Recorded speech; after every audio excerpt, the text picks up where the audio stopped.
Hey everyone, it's Stacy from My Petite Garden. Welcome back to another video, or welcome if you're new here. In this video, we have a pretty busy day. We have some plant chores we need to do, and then we have a little trip to the Arboretum with some friends. So I'm going to take you along, but first, let's make some tea and a little breakfast. For those that are interested, please make sure to stay to the end of the video. I have some of my favorite books that I read this year as book recommendations, and also a little bit of a bonus clip for you.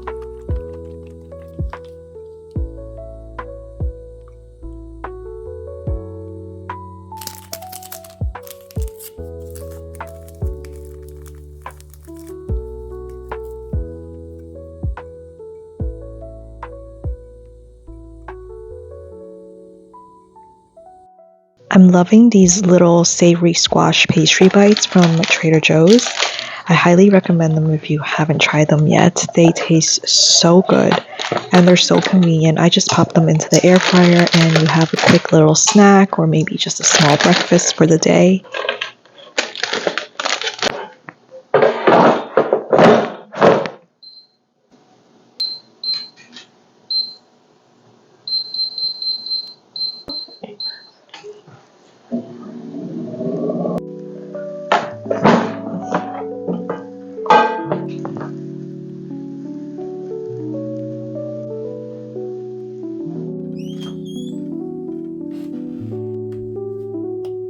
I need to prepare some potting mix because I have a plant that I need to repot with you. And I'm just pouring some of the remaining cocoa coir mixture that I made a while back. It's just a little bit left. I have it in 2 separate containers, so I'm just gonna condense everything and put them into one container. And you see I have barely anything left. I ordered some more cocoa coir, but it hasn't arrived yet. So I went digging for some potting mix, and the only thing I found was this bag of Espoma organic cactus mix sitting in my garage. It's like frozen, so you can kind of see the big chunks. So I am just gonna use what I have, and we're gonna loosen it up and add some additives so that it's the type of mixture that I like.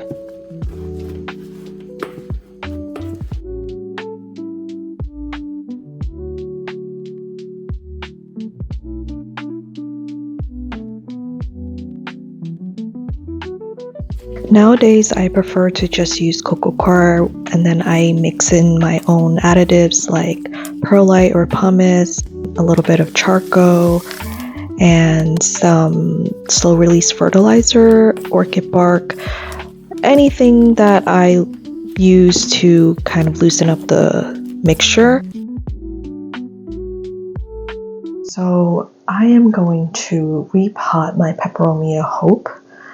The reason why I'm deciding to do this repotting first, even though it's such a huge task because of how long the vines are, is because my husband actually knocked it down yesterday, and there are some broken vines, and also some of the soil actually fell out.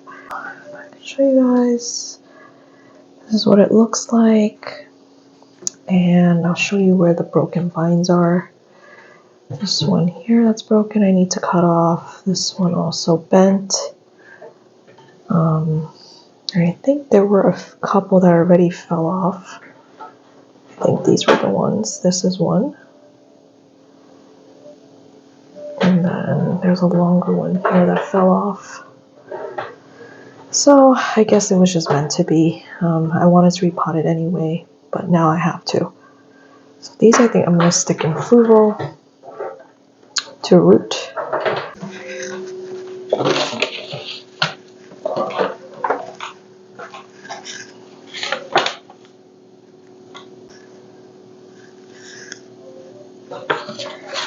I'm going to take it out of the pot first to see how big of a root system we're dealing with before I go and find a pot for it.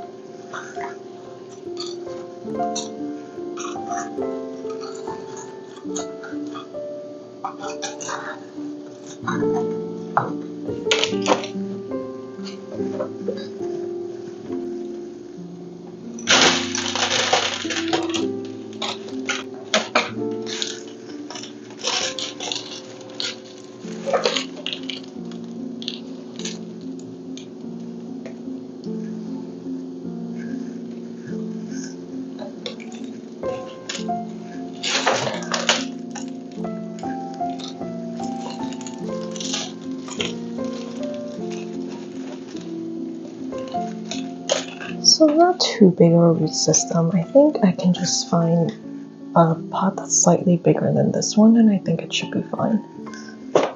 So let me cut off these broken vines here. This one. And some of these leaves are broken too. This one here. Just gonna cut that back. I think the rest looks fine. Okay, so I've decided on this terracotta pot. Oh, sorry. Can't really see. This terracotta pot right here. I think it's a good size up from the one I had before. This is the old one. It's a little bit wider, a little bit taller, so I think it'll prevent it from toppling over as easily. So I'm just going to use the same screen, put it on the bottom.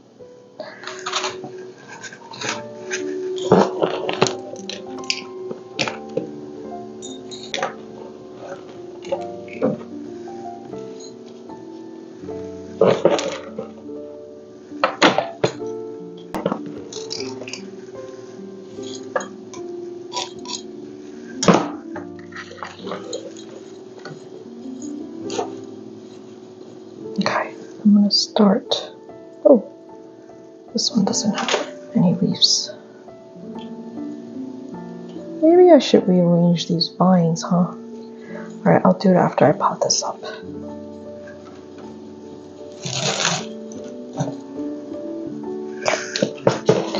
Let's see.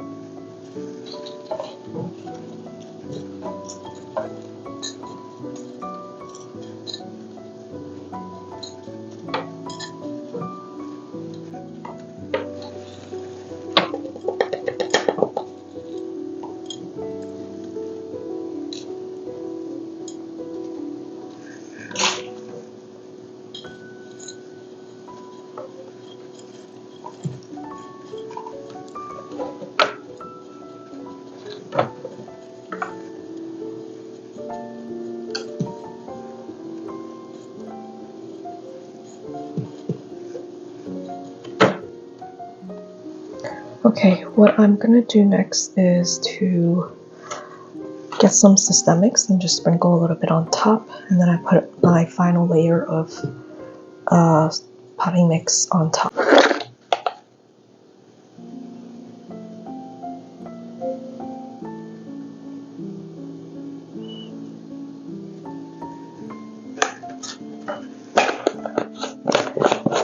This is the systemic that I use in case any of you are interested.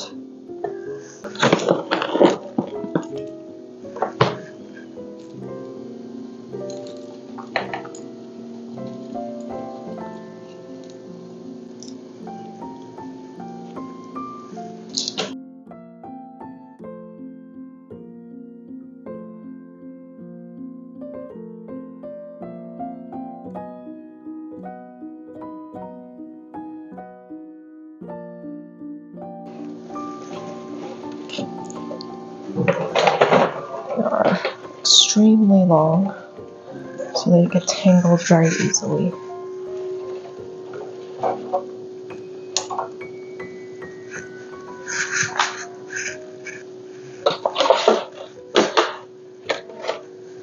Oh, these leaves are loose. They can go.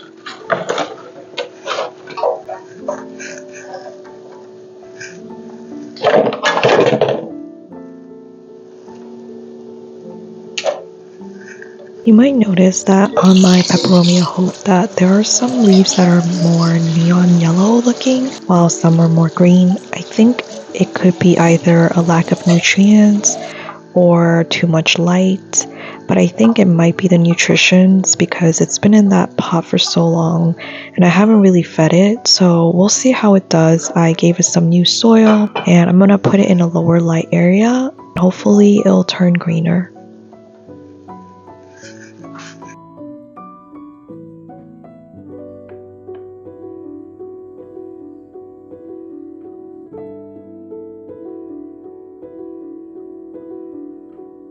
Okay, we are done for now with the peperomia. I still have the cuttings that fell off that I need to put into fluvo to propagate, but now let's head on over to the Arboretum. So we took a little quick trip out to Planting Fields Arboretum with some friends, and it was such a beautiful fall day. The main greenhouse is absolutely stunning, so if any of you are ever around, please make sure to come check it out. It is definitely worth it, and you can take a lot of beautiful photos here. They have an amazing begonia house that has so many varieties of beautiful begonias.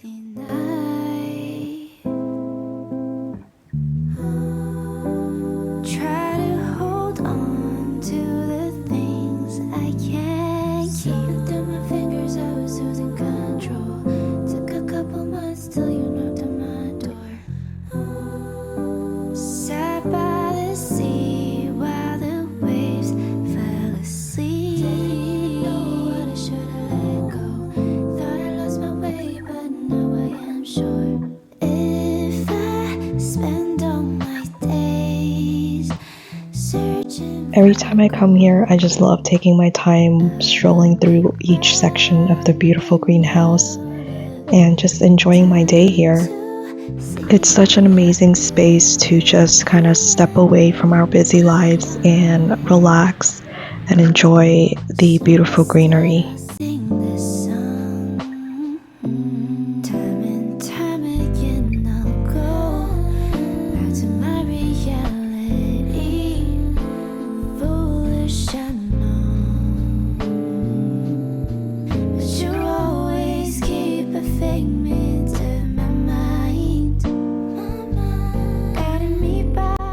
Now we're in the main atrium, and this is where a lot of people like to take their photos because it makes such a beautiful backdrop.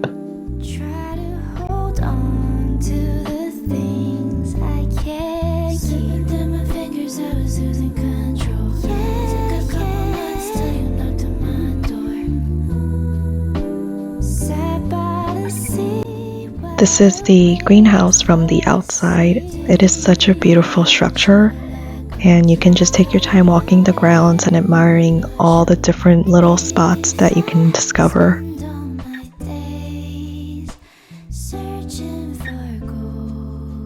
We visit almost every season because with each changing season, there are different things to see.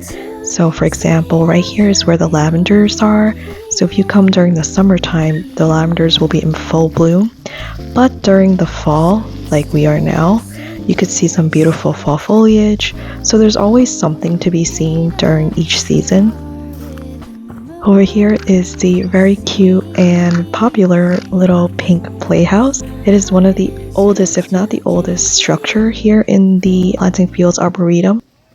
So I just want to take a moment to sit down with you and just chit chat a little bit about some books that I've read this year that I really loved. So because the end of the year is nearing, and I wanted to share some of my favorite books that I've read this year with you all. I don't know how many of you are readers that follow me, but you guys may know that I am a pretty avid reader myself. So I wanted to share some really great books that I've read this year with you guys in case any of you have wanted to pick up a book or two to read. So let's get started. The first one, and this is not in any particular order, although I do have a favorite out of this pile. The first book I want to share with you guys is Remarkably Bright Creatures by Shelby Van Pelt. This is such a cute, sweet story that surrounds an octopus, a great Pacific octopus, and it is a heartwarming story So if you are into like found family and a little bit of magical realism sprinkled in, just a warm, good hug of a book, I think this would be a great option for you. Next, I have The Way I Used to Be by Amber Smith. This is the complete opposite of the book that I mentioned before. This one is very, very heavy. It is a YA novel, I believe, but the topic and the subject matter that's talked about in this book is pretty heavy. It is about sexual assault. So if you are triggered by that, just make sure you prepare yourself for that. And I love this book. I even have the sequel to it. I just haven't gotten to it yet. It is so heart-wrenching. Some of these books I've read a while ago, like maybe even from the beginning of 2024, so I might not remember the minute details of it, but I still remember the feeling this book gave me, and I feel like that's something that you carry on with you.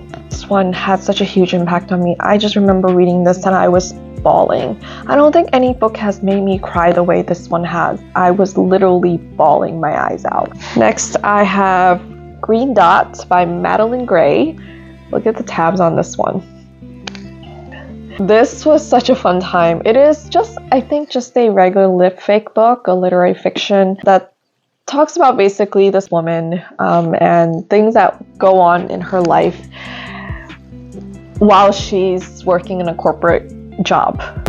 I think part of me really enjoyed it because I work a corporate job myself, and just listening to some of the shenanigans that goes on. She's made some really horrible choices, but at the same time, you can't help but root for her. You still want to root for her. You want her to be good and be okay. It's so funny. The writing is just hilarious. Then I have Sandwich by Catherine Newman. This was one that caught me by surprise. I did not expect myself to actually enjoy this one as much as I did. This book actually takes place in Cape Cod, and it's such a beautiful setting. Cape Cod is in Massachusetts, for those of you who didn't know. It's a beautiful seaside, waterside town, and it's just beautiful. The story revolves around a family, or a female protagonist and her family. They take a trip to Cape Cod every summer, I believe it is, and we just basically spend this is it a week they spend there? We just spend this time with them while they're on vacation in Cape Cod. We hear from the point of view of our female protagonist, and she has grown kids now, so she's constantly reflecting on when her kids were younger, the moments that she misses and how they are now, and it just touched me. I'm tearing up now because I'm thinking about it. It just touched me so much because it makes me realize I need to cherish the small moments that I have with my child. So it's just a very touching story about menopause, being a wife and being a mom, just things like that. And I loved it. It's a very short read, so it won't take you too long to get through. Next, I have a literary, is this considered literary? Yeah, literary thriller called The Frozen River. It is such a good story. It is a chunkier one, but trust me, you won't even feel the time pass by because it's so good. Look at my tabs. This basically is a historical thriller, kind of, or historical mystery. I would say it's more of a mystery, and I love it. This is my first time reading something like this, and I really, really enjoyed it. I loved the premise of this story. It revolves around a midwife back in the 1700s? Yes, 1789, around that time frame, and where they found a dead body, and basically they asked the midwife to help them with solving the person's murder. And it was such a good story, and it made me open my eyes to how women physicians, or just women in general, were treated back in the days, and how it was so hard to get someone to listen to you. So I really enjoyed it, and I highly, highly recommend this one.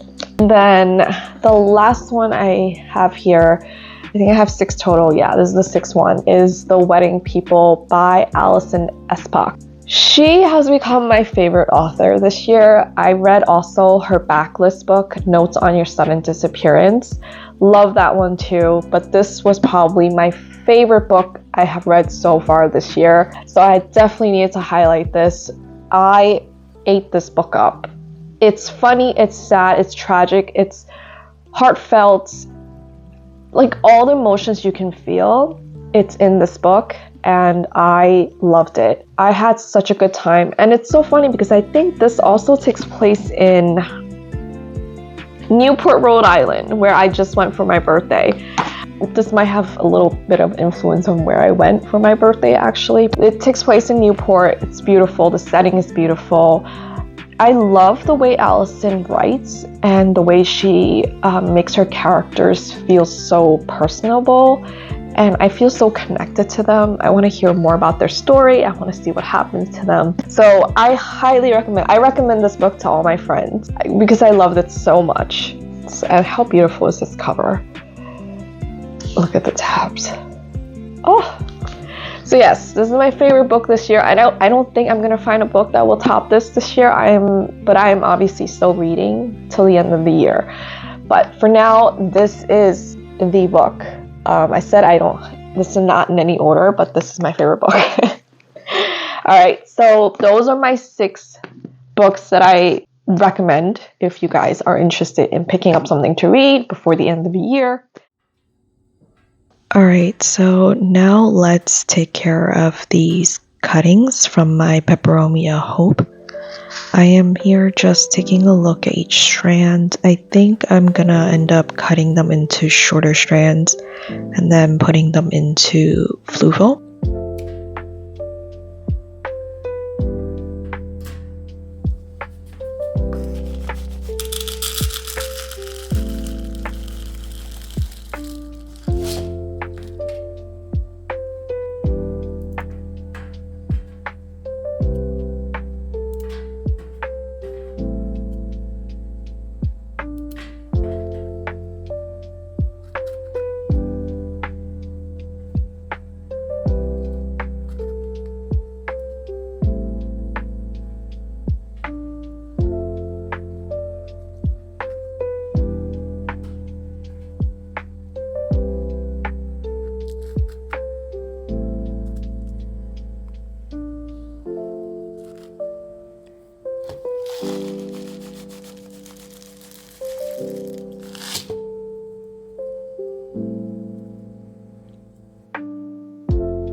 Now that everything is potted up, let's pick a cover pot. I wanted to try out all the different little pots that I had. Here's the first one. I really like how it looks in here, but I did want to try out the other 2 as well. But I think ultimately we chose the first one.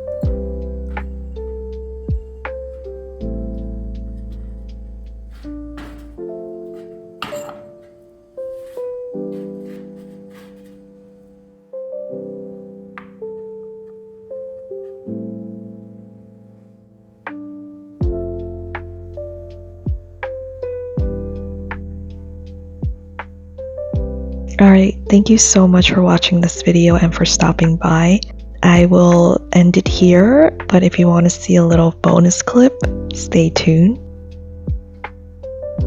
This is later in the evening. My son and I are opening up these mystery ornament boxes, and they are Paw Patrol themed, which my son is currently in love with. So you see him opening his mystery boxes here.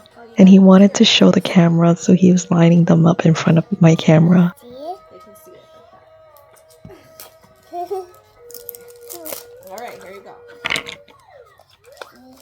Okay, let's see which one this is.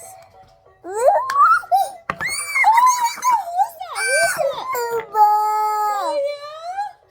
Oh my gosh! Oh, you can't see it. I can see it. We cannot see it. Alright, we have one more. Yes, Okay. this was lost.